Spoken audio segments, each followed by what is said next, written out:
வணக்கம் சகோ, நான் உங்க Sadagopan Ramesh, farmer Indian cricketer.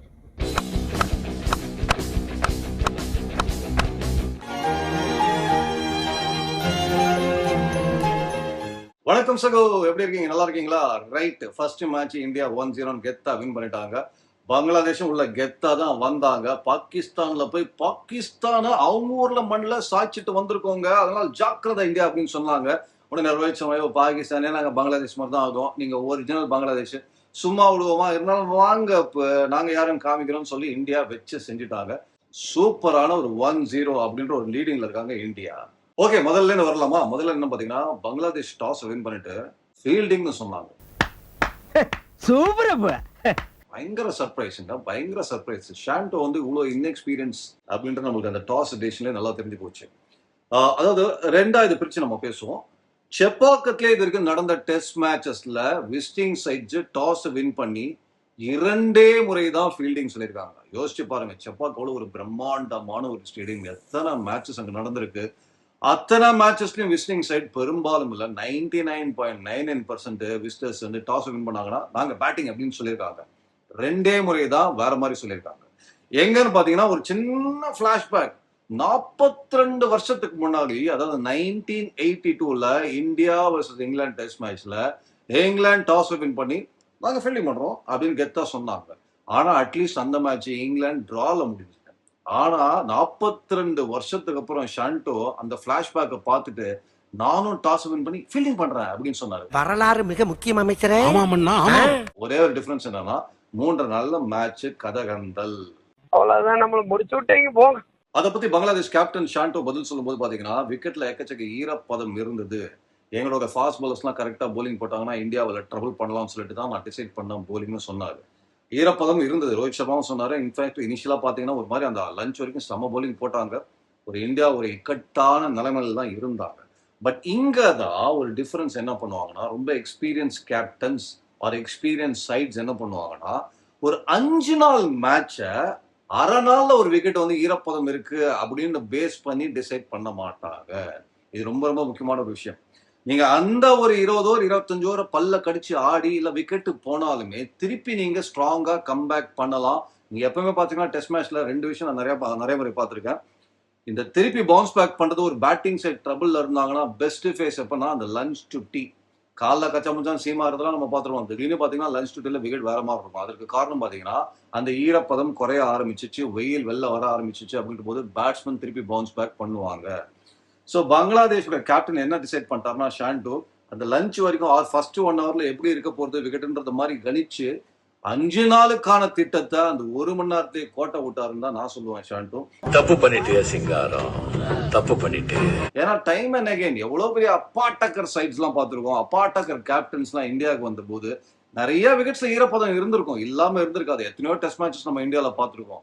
ஆனா விசிட்டிங் சைட்ஸ் கேப்டன்ஸ் எல்லாமே இந்தியாவுக்கு வந்தாங்கன்னா டாஸ் வின் பண்ணா, எப்பா என்னப்பா கேள்வி இது, நாங்க பேட்டிங் அப்படின்னு தான் சொல்லியிருக்காங்க. அப்பாட்டக்கர் டீம்ஸ், அப்பாட்டக்கர் கேப்டன்ஸ் எல்லாமே அது பண்ணும்போது ஷாண்டோ அந்த இடத்துல ஒரு பயங்கர ஸ்ட்ராட்டஜிக்கல் எரர் பண்ணிருக்காரு.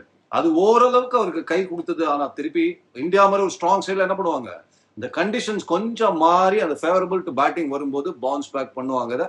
அதுதான் நம்ம ஊர் பையன் அஸ்வினும் ஜடேஜாவும் வச்சு செஞ்சாங்க.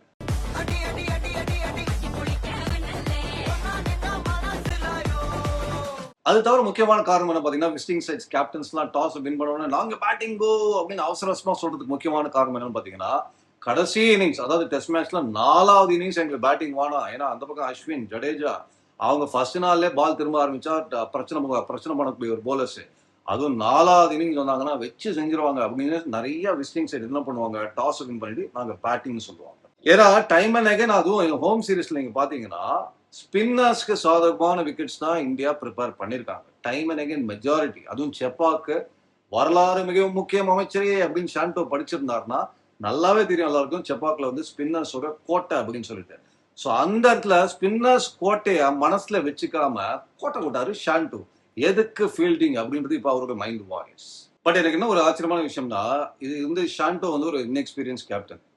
பட் ஷக்கீப் அல் ஹசன் சொல்லியிருக்கலாம், முஷ்ஃபிகுர் ரஹ்மான்லாம் பயங்கர, லிட்டன் தாஸ் இந்த மாதிரி எக்ஸ்பீரியன்ஸ் பிளேயர்ஸ்லாம் இருக்கும் பொழுது ஷாண்டோ என்னப்பா போயிட்டு ஒரு 2 மணி நேரம் அப்படியே முட்டும் போது நம்ம பேட்டிங் ஆட்டோம்னா அப்புறம் கண்டிஷன்ஸ் பெட்டர் ஆகிடும், வெளில வந்துடலாம், அதுக்கப்புறம் ஏதோ ஒரு ஃபுல் பேக் நடக்கலாம், இல்லை கடைசி இன்னிங்ஸ்ல நம்ம அஸ்வின் ஜடேஜா கிட்டலாம் மாட்டிப்போம் அப்படின்னு அவங்களாவது சொல்லியிருக்கலாம்.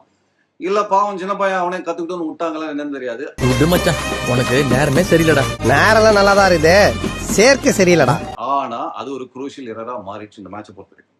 ஓகே, எனிவே நீங்க பாத்தீங்கன்னா அந்த போலிங் எடுத்த அப்புறம் கண்ணில் விரல் விட்டு ஆட்டினாங்க. நீங்க பார்த்து பங்களாதேஷ் நம்ம பாராட்டி ஆகணும்.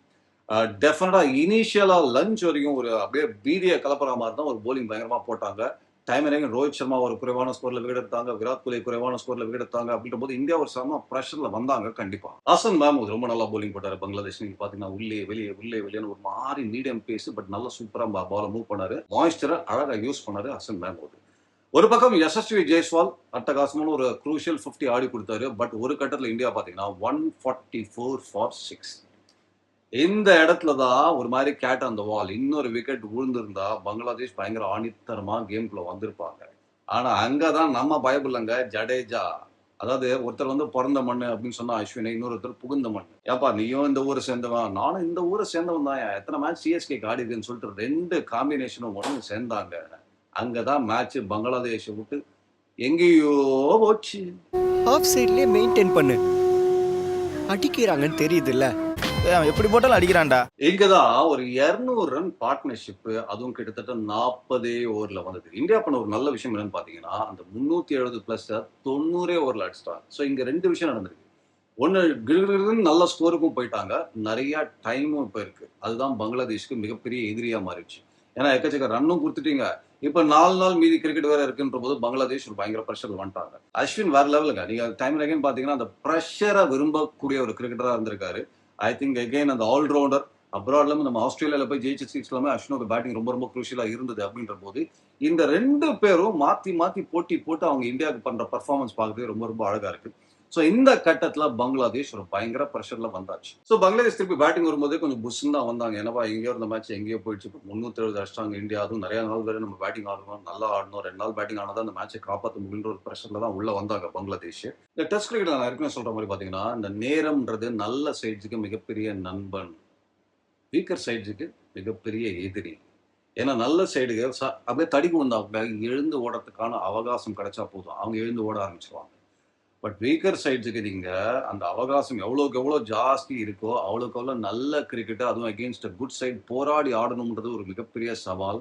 அங்கதான் பங்களாதேஷ் இந்த டெஸ்ட் மேட்ச்ல மாட்டினாங்க. ஒரே நாள்ல கிட்டத்தட்ட 350 ரன் இந்தியா டச் பண்ணிட்டாங்க. அப்படின்ற போது அங்கேயே பிரஷர்ல வந்தாச்சு பங்களாதேஷ். ஸோ நேரம் நல்ல சைடுக்கு நண்பன், வீக்கர் சைட்ஸுக்கு எதிரி. பூம்ரா வழக்கம் போல ஒரு 4 வீடு எடுத்துட்டாரு. அதுல ஆனா எனக்கு ரொம்ப பிடிச்ச ஒரு விஷயம் என்னன்னு பாத்தீங்கன்னா ஆகாஷ் தீப். நார்மலா பாத்தீங்கன்னா 2 ஸ்பின்னர் நம்ம என்னைக்கு ஆடிருக்கோம் ஹோம் சீரீஸ்ல பாத்தீங்கன்னா அது ரொம்ப அப்படியே எங்கேயாவது நம்ம யோசிக்க வேண்டிய மேட்சா இருக்கணும். 3 சீமர்ஸ் ஆடினாங்க. அதுல ஆகாஷ் தீப் நம்ம ஒருவேளை அவர் நல்லா பண்ணலன்னு வச்சுக்கோங்களேன், இது எதுக்குப்பா 3ஆவது சீமர் நிறைய பேர் கேள்வி கேட்டுப்பாங்க. ஆனா ஒரு மாதிரி ஆகாஷ் தீப் போலிங் நான் பார்த்தேன் இப்பதான் ஃபர்ஸ்ட் டைம் அழகா நான் வாட்ச் பண்ணி பாக்குறேன். ஒரு மாதிரி முகமது ஷமியோட ஸ்டைல் அவருக்கு இருக்கு.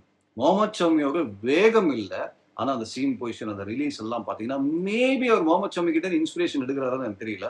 அப்படியே ஒரு டிட்டோ, ஒரு ஜெராக்ஸ், ஒரு ஷமியோட இன்னொரு வெர்ஷன் மாதிரி தெரியுது. பட் ஆகாஷ் டீப் ரொம்ப நல்லா போலிங் போட்டாரு. பட் இங்க பாத்தீங்கன்னா அந்த மத்தவங்க கொஞ்சம் விக்கெட் எடுத்தாங்க.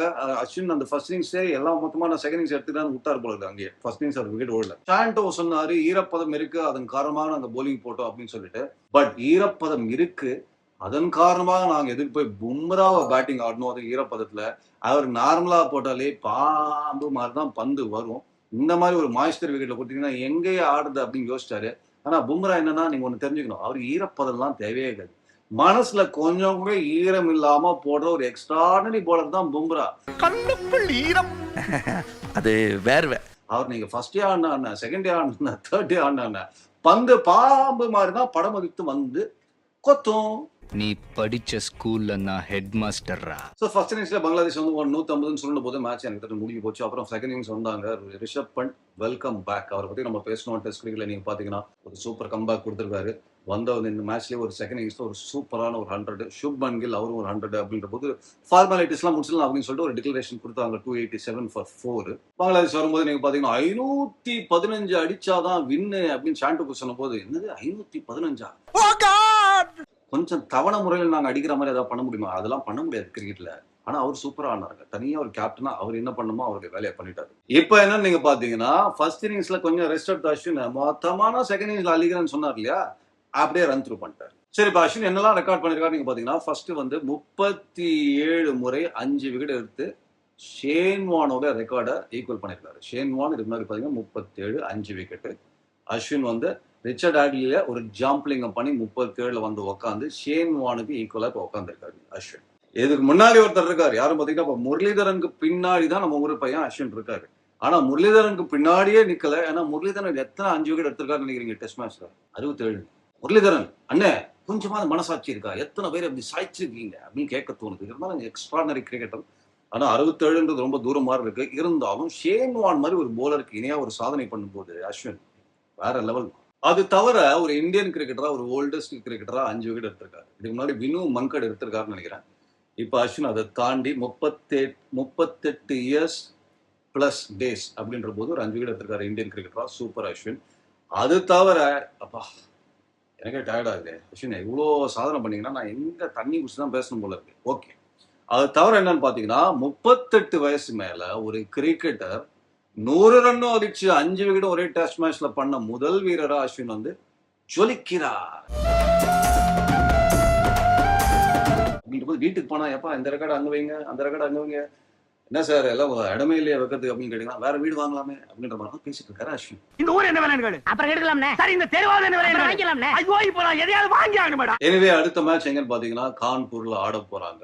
கான்பூர்ல வந்து இந்தியாவோட ரெக்கார்டு வேற லெவலுங்க. அவங்க 41 வருஷத்துக்கு முன்னாடி ஜப்பாக்குன்னு போனா 42 வருஷம், இங்க கான்பூர் போனா 41 வருஷம், 41 வருஷத்துக்கு முன்னாடி ஒரே ஒரு மேட்ச் தோத்துருக்காங்க அகேன்ஸ்ட் வெஸ்ட் இண்டீஸ்.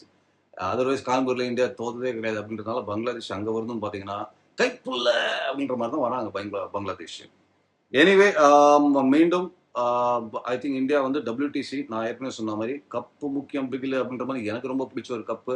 ஏன்னா WTC நீங்க பாத்தீங்கன்னா மோஸ்ட் கன்சிஸ்டன்ட் கிரிக்கெட் ஆடினாதான் ஃபைனல்ஸ்க்கும் போக முடியும். அந்த ஃபைனல்ஸும் 5 நாள் மேட்ச்ல குறைந்தபட்சம் 4 நாளாவது நல்ல கிரிக்கெட் ஆடினீங்கன்னா அந்த கப்பை தூக்க முடியும். அதுவும் அந்த பக்கம் நிற்கிறது யாரா நிற்பாங்க? ஒரு ஆஸ்திரேலியா, சவுத் ஆப்பிரிக்கா, இல்ல இங்கிலாந்து மாதிரி வலுவான சைடு. அப்ப 2 யானை மோதும் போது ஒரு யானை ஒரு 4 நாளாவது செம்ம கிரிக்கெட் ஆடினாதான் அந்த கோப்பையை தூக்க முடியும். அப்படின்றதுனால எனக்கு ரொம்ப பிடிச்ச ஒரு இது என்ன பாத்தீங்கன்னா WTC. அதை இந்தியா தூக்கணுங்க.